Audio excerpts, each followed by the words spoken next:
தூத்துக்குடி மாவட்டம் விளாத்திக்குளத்தில் 17 வயது மாணவி பாலியல் பலாத்காரம் செய்யப்பட்டு கொல்லப்பட்ட வழக்கை நம்ம தொடர்ச்சியாக பார்த்துக்கிட்டு இருந்தோம். அது 11ஆம் தேதி நடந்தது. இப்போ 9 நாள் கழிச்சு தொடர்ச்சியான 9 நாள் போராட்டத்துக்கு பிறகு இந்த சம்பவத்தை பண்ணதா சொல்லி ஒருத்தனை அரெஸ்ட் பண்ணியிருக்காங்க காவல்துறை. முனீஸ்வரன் அப்படிங்கிற ஒருத்தன். இவன் எப்படி அரெஸ்ட் ஆனா, இந்த கேஸ் எப்படியெல்லாம் மூவ் ஆச்சு அப்படிங்கிறத உங்ககிட்ட இந்த வீடியோவில் ஷேர் பண்ண போகிறேன். வீடியோக்குள்ளே போகிறதுக்கு முன்னாடி நீங்கள் நம்ம சேனல் எப்போ தான் பார்க்குறீங்கன்னா ப்ளீஸ் யூடியூப்ல பார்த்தா சப்ஸ்கிரைப் பண்ணுங்கள், இன்ஸ்டாவில் பார்த்தா ஃபாலோ பண்ணுங்கள். வாங்க வீடியோக்குள்ளே போகலாம்.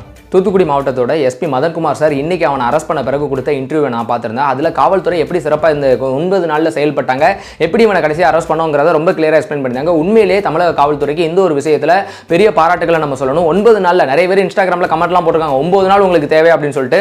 அப்படி இல்லை, இந்த சம்பவம் நடந்த இடத்துல சுற்றி எந்த ஒரு சிசிடிவி கேமராவும் கிடையாது, எவன் பண்ணிருப்பாங்கிற ஐடியாவே கிடையாது. அப்படிங்கிறப்போ 9 நாள் அவங்க என்ன சொல்றாங்கன்னா 10 தனிப்படை அமைச்சு 150 காவலர்களை உள்ள அதற்காக செயல்பட வச்சு அந்த 150 காவலர்களும் ஒரு பக்கம் இந்த சம்பவம் நடந்த இடத்துல கேமராவில் என்னாலும் சுற்றி கிட்டத்தட்ட 98 கேமராவை இதுக்கு முந்தின நாள் அடுத்த நாள் அன்னைக்கு நீ எவன் வந்தான் போனான்னு எல்லாத்தையும் ட்ரேஸ் பண்ணி அது போக அங்கே சுற்றி இருந்த டவர்ஸ்ல எத்தனை கால்ஸ் வந்திருக்கு, கிட்டத்தட்ட 2000 கால்ஸுக்கும் மேல அதை கேட்கறதுக்கு ஒரு தனி டீம் வச்சு இது போக இந்த சம்பவம் நடந்த சுற்றி உள்ள எல்லா கிராமங்களையும் கிட்டத்தட்ட ஒரு 800 ஆண்களுக்கு யார் மேலாம் சந்தேகம் வருதோ அவங்க எல்லாத்தையும் நேரடியாக வீடு வீடா போய் விசாரிக்க ஒரு தனி குழு அமைச்சு தொடர்ச்சியான முறையில் இந்த 9 நாளும் இரவும் பகலும் செயல்பட்டு தான் இப்போ கடைசியில் இவனை பிடிச்சிருக்காங்க. இவனை பிடிக்கிறதுக்கான ரீசனா அவங்க சொல்றது என்னன்னா, முதல்ல அங்க இருக்கக்கூடிய காற்றாலை ஒன்று இருக்கக்கூடிய கேமரால இவன் போறது பதிவாயிருக்கு. இவனை பிடிச்சி பார்க்கும்போது இவன் ஆல்ரெடி குற்ற பின்னணி உள்ளவன் அப்படிங்கிறது தெரிஞ்சு இவன் கொண்டு வந்த வண்டியை பார்த்தா அந்த வண்டி ராமநாதபுரம் மாவட்டத்திலிருந்து இவன் திருடி எடுத்துட்டு வந்த வண்டி, திருட்டு வண்டி.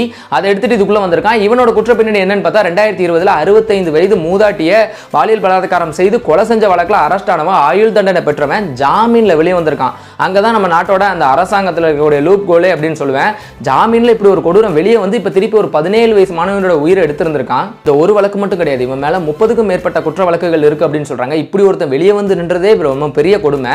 அதுல ஒரு பொண்ணை, அப்பாவி பொண்ணை இப்படி கெடுத்திருந்திருக்கான் அப்படிங்கிறது அதை விட பெரிய கொடுமை. தேர்தல் நேரம் இந்த சம்பவம் நடந்து வெளியே தெரிஞ்சா அது அரசாங்கத்துக்கு அசிங்கம்னு சொல்லி இந்த வழக்கும் கூட வெளியே வராமே அப்படியே முடிஞ்சிருந்திருக்கும். ஆனா அந்த கிராம மக்கள், அந்த பொண்ணோட சொந்தக்காரங்க தொடர்ச்சியா 9 நாளா அந்த பொண்ணோட உடலை வாங்க மாட்டேன்னு போராடி இப்போ அவனை அரெஸ்ட் பண்றதுக்கு ஒரு காரணமா இருக்காங்க அப்படின்னு சொல்லணும். அண்ட் காவல்துறையும் ஒரு பக்கம் சிறப்பாக செயல்பட்டு இருக்காங்க. இந்த அரெஸ்ட்டுக்கு அப்புறம் அந்த பொண்ணோட உடலை வாங்கிக்கிறதுக்கு அந்த பொண்ணோட சொந்தக்காரங்க எல்லாரும் ஓகே சொல்லியிருக்காங்க. இவன் அரெஸ்ட் ஆயிட்டான் அவ்வளவுதான் முடிஞ்சதா விசாரணை அப்படின்னு கேட்டீங்கன்னா அதுதான் இல்லை. இவன் மட்டும் தனியா பண்ணானா இல்லை இவன் கூட வேற யாரும் வந்தாங்களான்னு சொல்ற மாதிரியான கோணத்தில் இந்த விசாரணையை திருப்பி விட்டுருக்காங்க காவல்துறை.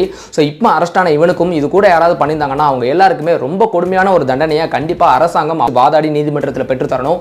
அப்படி பெற்றிருந்தா மட்டும்தான் இந்த மாதிரியான குற்றச்சம்பவங்கள் இனிமே நடக்காது அப்படிங்கிறது தான் நம்ம சேனலோட கருத்து மட்டும் இல்லாமல் பொதுமக்களோட கருத்தாகவும் இருக்கு. ஸோ அதை உங்க எல்லாருக்கிட்டையும் சொல்லிக்கிற இந்த இடத்துல வேற ஒரு வீடியோவில் பார்ப்போம். இந்த வீடியோவை கண்டிப்பாக உங்க ஃப்ரெண்ட்ஸுக்கெல்லாம் ஷேர் பண்ணுங்க. எல்லாருமே கண்டிப்பாக சேஃபாக இருங்க. பார்ப்போம். பை.